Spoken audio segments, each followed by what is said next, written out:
स्वागत करते हैं ਤੁਹਾਡਾ ਇੱਕ ਨਵੀਂ ਵੀਡੀਓ ਦੇ ਵਿੱਚ। ਇਸ ਵੀਡੀਓ ਦੇ ਵਿੱਚ ਗੱਲ ਕਰਨ ਜਾ ਰਹੇ ਹਾਂ ਆਪਾਂ 2 ਨਵੰਬਰ ਤੇ 7 ਨਵੰਬਰ ਐਗਜ਼ਾਮ ਦੇ ਬਾਰੇ। ਸੱਤੇ ਪਾਤਸ਼ਾਹ ਵਾਹਿਗੁਰੂ ਦੀ ਕਿਰਪਾ ਦੇ ਨਾਲ ਪਾਸਟ ਦੇ ਰਿਜ਼ਲਟ ਆਪਾਂ ਨੂੰ ਬਹੁਤ ਵਧੀਆ ਦੇਖਣ ਨੂੰ ਮਿਲੇ ਆ। ਜੇਕਰ ਕਿਸੇ ਵੀ ਭੈਣ ਭਰਾ ਨੂੰ ਪ੍ਰੈਡਿਕਸ਼ਨ ਤੇ ਉਸਦੀ PDF ਚਾਹੀਦੀ ਹੈ, ਤੁਸੀਂ ਸਾਨੂੰ ਡਾਇਰੈਕਟ WhatsApp ਦੇ ਉੱਤੇ ਮੈਸੇਜ ਕਰ ਸਕਦੇ ਹੋ। WhatsApp ਨੰਬਰ ਤੁਹਾਨੂੰ ਇਸ ਵੀਡੀਓ ਦੇ ਐਂਡ ਦੇ ਵਿੱਚ ਮਿਲ ਜਾਵੇਗਾ, as well as on your screen also available. ਜੇਕਰ ਤੁਸੀਂ ਇੰਡੀਆ ਦੇ ਵਿੱਚ ਰਹਿੰਦੇ ਹੋ ਜਾਂ ਫਿਰ ਆਊਟ ਆਫ ਇੰਡੀਆ ਰਹਿੰਦੇ ਹੋ, ਤੁਹਾਨੂੰ ਵੀ ਪਤਾ ਕਿ ਬੈਂਡ ਸਕੋਰ ਰੀਡਿੰਗ ਦੇ ਵਿੱਚ, ਸਪੀਕਿੰਗ ਦੇ ਵਿੱਚ ਤੇ ਲਿਸਨਿੰਗ ਦੇ ਵਿੱਚ ਲਾਉਣਾ ਥੋੜ੍ਹਾ ਜਿਹਾ ਟਫ ਹੋ ਜਾਂਦਾ ਹੈ ਐਜ਼ ਕੰਪੇਅਰ ਟੂ ਰਾਈਟਿੰਗ। ਪਰ ਆਪਣੇ ਚਾਰੇ ਮੋਡਿਊਲਾਂ ਦੇ ਵਿੱਚ ਤੇ ਪੰਜਵਾਂ ਓਵਰਆਲ ਬੈਂਡ ਸਕੋਰ ਹੈ 7.5 ਤੋਂ 8 ਉੱਪਰ ਦੇਖਣ ਨੂੰ ਮਿਲਿਆ। You can drop me message on my WhatsApp। ਇਹ ਬਹੁਤ ਜ਼ਿਆਦਾ ਇੰਪੋਰਟੈਂਟ ਹੈ। ਸਿਰਫ ਇੰਡੀਅਨ ਜਿਨ੍ਹਾਂ ਦਾ ਐਗਜ਼ਾਮ ਇੰਡੀਆ ਦੇ ਵਿੱਚ ਪੰਜਾਬ ਦੇ ਵਿੱਚ ਹੋਣ ਵਾਲਾ, ਉਹਨਾਂ ਲਈ 500 ਆ। Out of India, out of Punjab ਜੋ ਰੇਟ ਆ ਉਹ ਥੋੜ੍ਹਾ ਜਿਹਾ ਅਪ ਹੈ, ਕਿਉਂਕਿ ਹਰੇਕ ਜਗ੍ਹਾ ਦਾ ਡਿਫਰੈਂਟ ਪੇਪਰ ਦੇਖਣ ਨੂੰ ਮਿਲਦਾ ਹੈ। Ielts listening test. You will hear a number of different recordings and you will have to answer questions on what you hear. There will be time for you to read the instructions and questions and you will have a chance to check your work. All the recordings will be played once only. The test is in 4 parts. At the end of the test, you will be given 10 minutes to transfer your answers to the answer sheet. Now turn to part 1.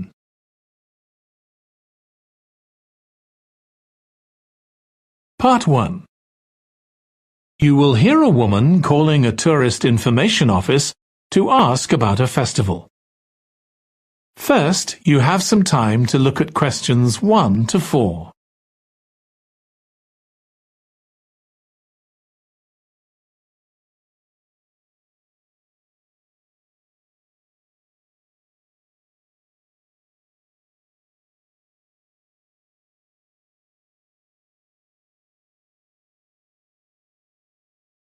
Now listen carefully and answer questions 1 to 4. Good morning. You're through to the Tourist Information Office. Tim speaking. How can I help you? Oh, hello. Could you give me some information about next month's festival, please? My family and I will be staying in the town that week. Of course. Well, it starts with a concert on the afternoon of the 17th. Oh, I heard about that. The orchestra and singers come from the USA, don't they? They're from Canada. They're very popular over there. They're going to perform a number of well-known pieces that will appeal to children as well as adults. That sounds good. My whole family are interested in music. The next day, the 18th, there's a performance by a ballet company called Eustatis. Sorry? The name is spelt Eustatis. They appeared in last year's festival and went down very well. Again, their program is designed for all ages. Good. I expect we'll go to that. I hope there's going to be a play during the festival. A comedy, ideally. You're in luck. On the 19th and 20th, a local amateur group are performing one written by a member of the group. It's called Jemima. That'll be on in the town hall. They've already performed it 2 or 3 times. I haven't seen it myself, but the review in the local paper was very good. And is it suitable for children? Yes. In fact, it's aimed more at children than at adults. So both performances are in the afternoon. And what about dance? Will there be any performances? Yes, also on the 20th, but in the evening. A professional company is putting on a show of modern pieces with electronic music by young composers. Uh-huh. The show is about how people communicate, or fail to communicate with each other, so it's got the rather strange name, Chat. I suppose that's because that's something we do both face-to-face and online. That's right. Before you hear the rest of the conversation, you have some time to look at questions 5 to 10.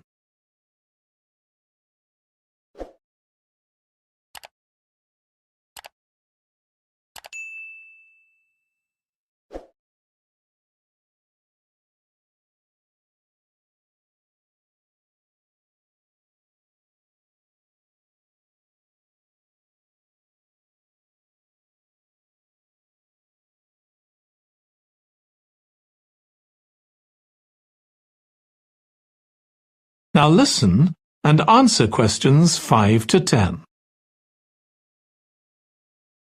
Now, there are also some workshops and other activities. They'll all take place at least once every day, so everyone who wants to take part will have a chance. Good. We're particularly interested in cookery. You don't happen to have a cookery workshop, do you? We certainly do. It's going to focus on how to make food part of a healthy lifestyle. And it'll show that even sweet things like cakes can contain much less sugar than they usually do. That might be worth going to. We're trying to encourage our children to cook. Another workshop is just for children, and that's on creating posters to reflect the history of the town. The aim is to make children aware of how both the town and people's lives have changed over the centuries.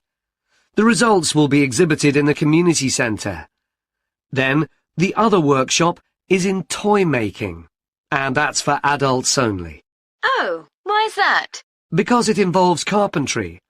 Participants will be making toys out of wood, so there'll be a lot of sharp chisels and other tools around. It makes sense to keep children away from it. Exactly. Now, let me tell you about some of the outdoor activities. There'll be supervised wild swimming. Wild swimming? What's that? It just means swimming in natural waters, rather than a swimming pool. Oh, okay. In a lake, for instance. Yes, there's a beautiful one just outside the town, and that'll be the venue for the swimming. There'll be lifeguards on duty, so it's suitable for all ages. And finally, there'll be a walk in some nearby woods every day. The leader is an expert on insects. He'll show some that live in the woods and how important they are for the environment. So there are going to be all sorts of different things to do during the festival. There certainly are. If you'd like to read about how the preparations for the festival are going, the festival organizer is keeping a blog. Just search online for the festival website, and you'll find it. Well, thank you very much for all the information. You're welcome. Goodbye. Goodbye. That is the end of part 1. You now have 1 minute to check your answers to part 1.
Part 2.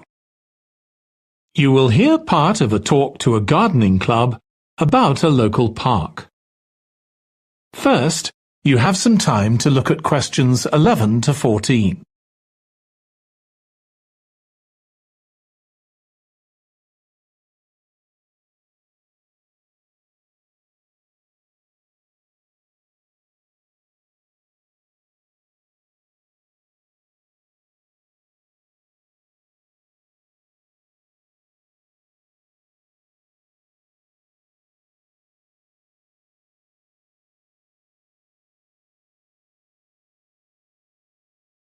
Now listen carefully and answer questions 11 to 14.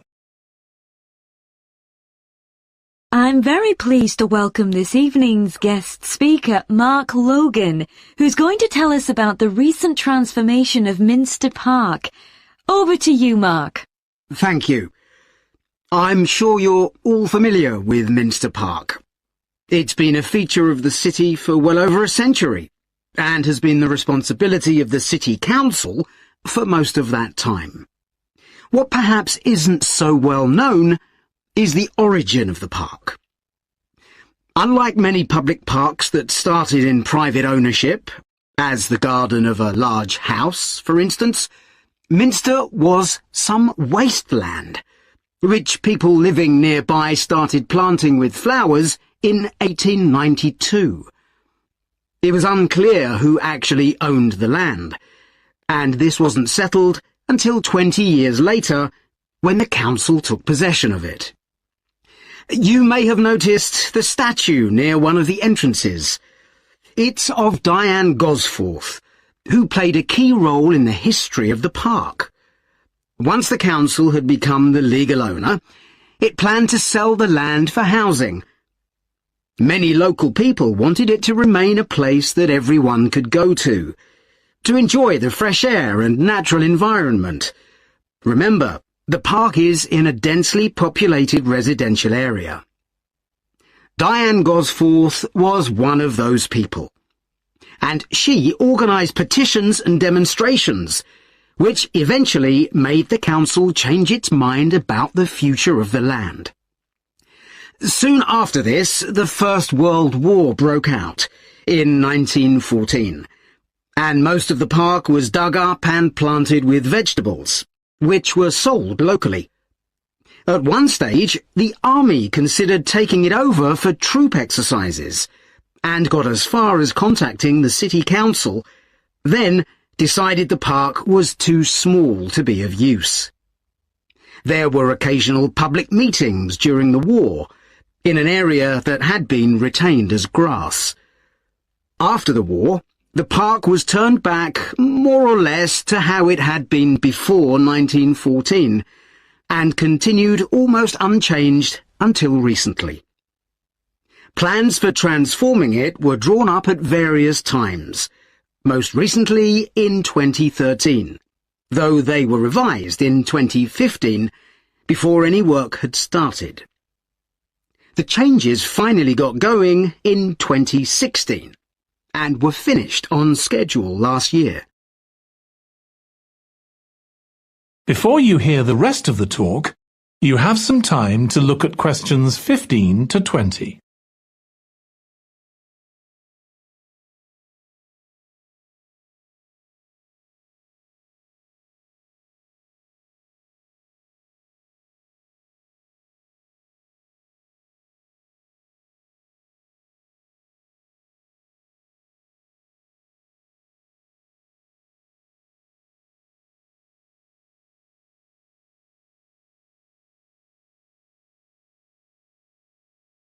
Now listen and answer questions 15 to 20.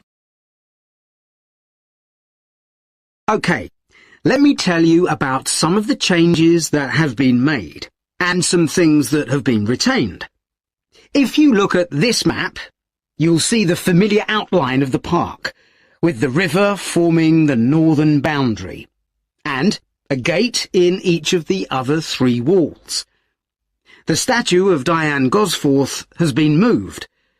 It used to be close to the south gate, but it's now immediately to the north of the lily pond, almost in the centre of the park, which makes it much more visible. There's a new area of wooden sculptures, which are on the riverbank, where the path from the east gate makes a sharp bend. There are two areas that are particularly intended for children. The playground has been enlarged and improved, and that's between the river and the path that leads from the pond to the river. Then there's a new maze, a circular series of paths separated by low hedges. That's near the west gate. You go north from there towards the river and then turn left to reach it. There have been tennis courts in the park for many years, and they've been doubled, from 4 to 8. They're still in the southwest corner of the park, where there's a right-angle bend in the path. Something else I'd like to mention is the new fitness area. This is right next to the lily pond on the same side as the west gate. Now, As you're all gardeners, I'm sure you'll like to hear about the plants that have been chosen for the park. That is the end of part 2. You now have 30 seconds to check your answers to part 2.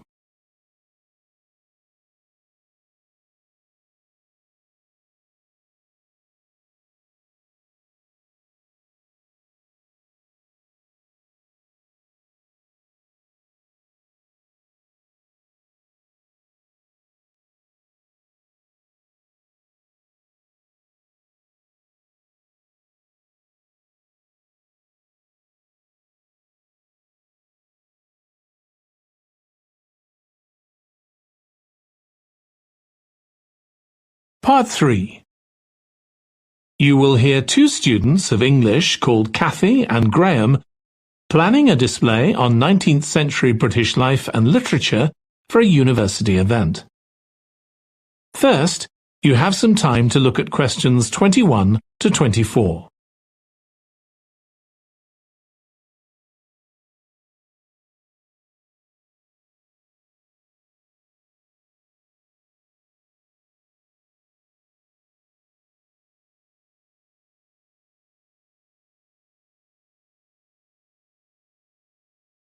Now listen carefully and answer questions 21 to 24.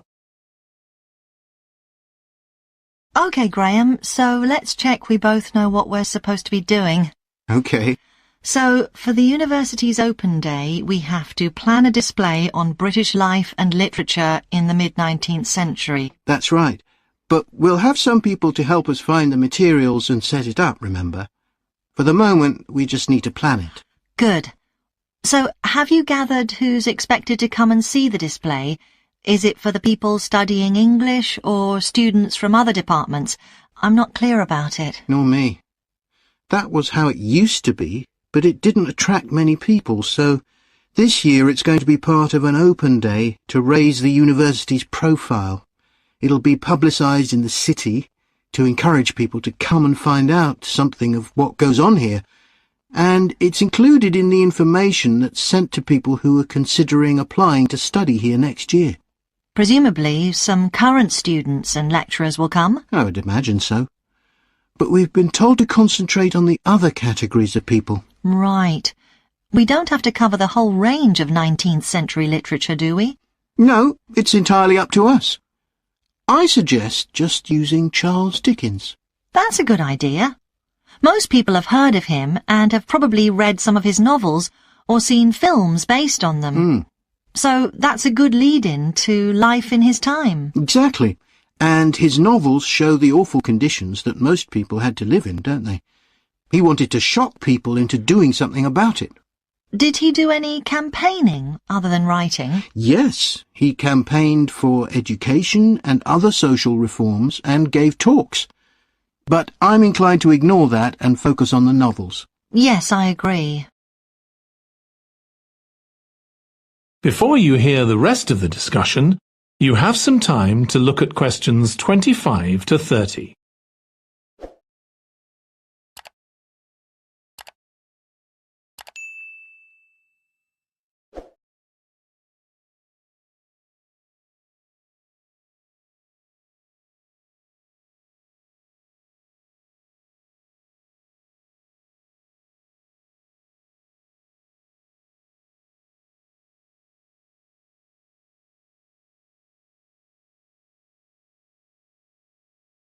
Now listen and answer questions 25 to 30. OK, so now shall we think about a topic linked to each novel? Yes, I've printed out a list of Dickens's novels in the order they were published, in the hope you'd agree to focus on him. You're lucky I did agree. Let's have a look. OK, the first was The Pickwick Papers, published in 1836. It was very successful when it came out, wasn't it? And was adapted for the theatre straight away. There's an interesting point, though, that there's a character who keeps falling asleep, and that medical condition was named after the book, Pickwickian syndrome. Oh, so why don't we use that as the topic? and include some quotations from the novel. Right. Next is Oliver Twist. Mm-hmm. There's a lot in the novel about poverty, but maybe something less obvious. Well, Oliver is taught how to steal, isn't he? We could use that to illustrate the fact that very few children went to school, particularly not poor children, so they learnt in other ways. Good idea. What's next? Maybe Nicholas Nickleby? Actually, he taught in a really cruel school, didn't he? That's right. But there's also the company of touring actors that Nicholas joins. We could do something on theatres and other amusements of the time. We don't want only the bad things, do we? OK. What about Martin Chuzzlewit? He goes to the USA, doesn't he? Yes. And Dickens himself had been there a year before and drew on his experience there in the novel. I wonder, though. The main theme is selfishness. So we could do something on social justice? No, too general. Let's keep to your idea. I think it would work well. He wrote Bleak House next. That's my favourite of his novels. Yes, mine too. Oh, His satire of the legal system is pretty powerful. that's true. But think about Esther, the heroine. As a child, she lives with someone she doesn't know is her aunt, who treats her very badly. Then she's very happy living with her guardian, and he puts her in charge of the household. And at the end, she gets married, and her guardian gives her and her husband a house, where, of course, they're very happy. Yes, I like that. What shall we take next? Little Dorrit? Old Mr. Dorrit has been in a debtor's prison for years. So was Dickens's father, wasn't he? That's right. What about focusing on the part when Mr. Dorrit inherits a fortune and he starts pretending he's always been rich? Good idea. OK. So next we need to think about what materials we want to illustrate each issue. That's going to be quite hard. That is the end of part 3. You now have 30 seconds to check your answers to part 3.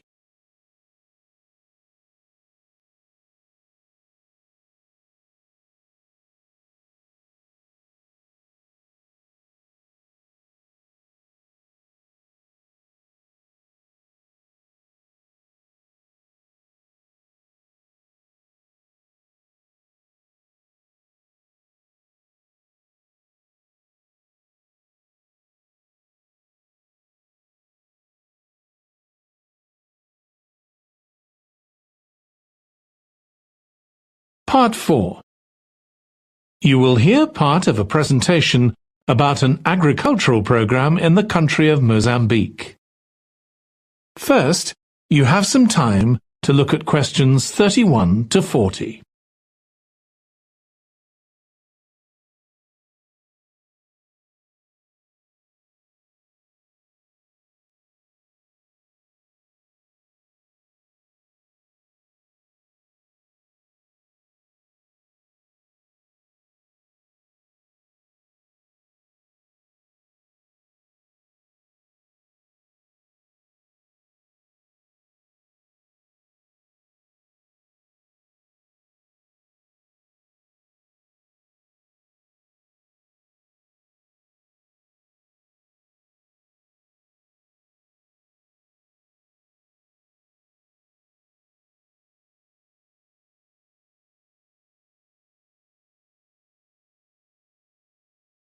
Now listen carefully and answer questions 31 to 40. I'm going to report on a case study of a program which has been set up to help rural populations in Mozambique, a largely agricultural country in Southeast Africa. The program worked with 3 communities in Chikwalakwala district, near the Limpopo River. This is a dry and arid region with unpredictable rainfall. Because of this, people in the area were unable to support themselves through agriculture, and instead they used the forest as a means of providing themselves with an income, mainly by selling charcoal. However, this was not a sustainable way of living in the long term, as they were rapidly using up this resource. To support agriculture in this dry region, the program focused primarily on making use of existing water resources from the Limpopo River by setting up systems of irrigation, which would provide a dependable water supply for crops and animals. The program worked closely with the district government in order to find the best way of implementing this. The region already had one farmers' association, and it was decided to set up 2 more of these. These associations planned and carried out activities including water management, livestock breeding, and agriculture. And it was notable that in general, women formed the majority of the workforce. It was decided that in order to keep the crops safe from animals, both wild and domestic, special areas should be fenced off where the crops could be grown. The community was responsible for creating these fences, but the program provided the necessary wire for making them. Once the area had been fenced off, it could be cultivated. The land was dug so that vegetables and cereals appropriate to the climate could be grown, and the program provided the necessary seeds for this. The program also provided pumps so that water could be brought from the river in pipes to the fields. However, the labour was all provided by local people, and they also provided and put up the posts that supported the fences around the fields.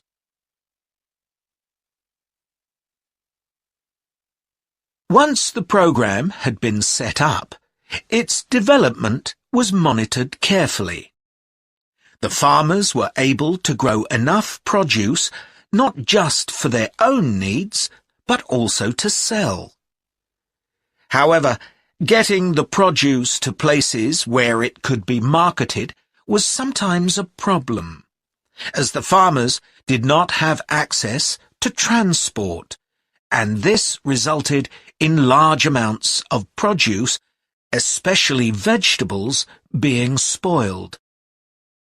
This problem was discussed with the farmers' associations, and it was decided that in order to prevent food from being spoiled, the farmers needed to learn techniques for its preservation.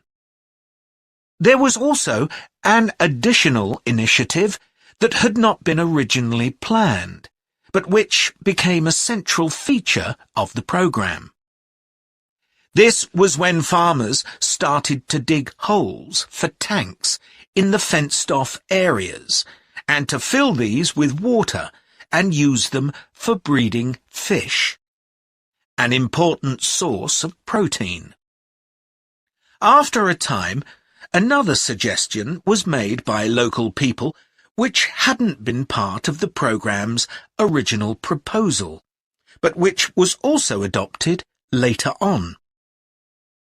They decided to try setting up colonies of bees, which would provide honey both for their own consumption and to sell.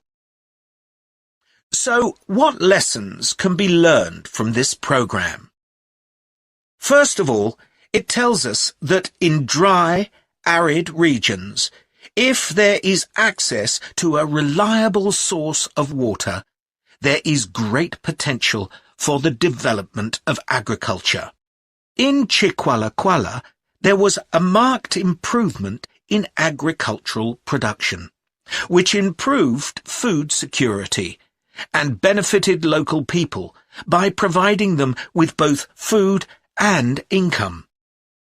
However, It's important to set realistic timelines for each phase of the programme, especially for its design, as mistakes made at this stage may be hard to correct later on. The programme demonstrates that sustainable development is possible in areas where there is... That is the end of part 4.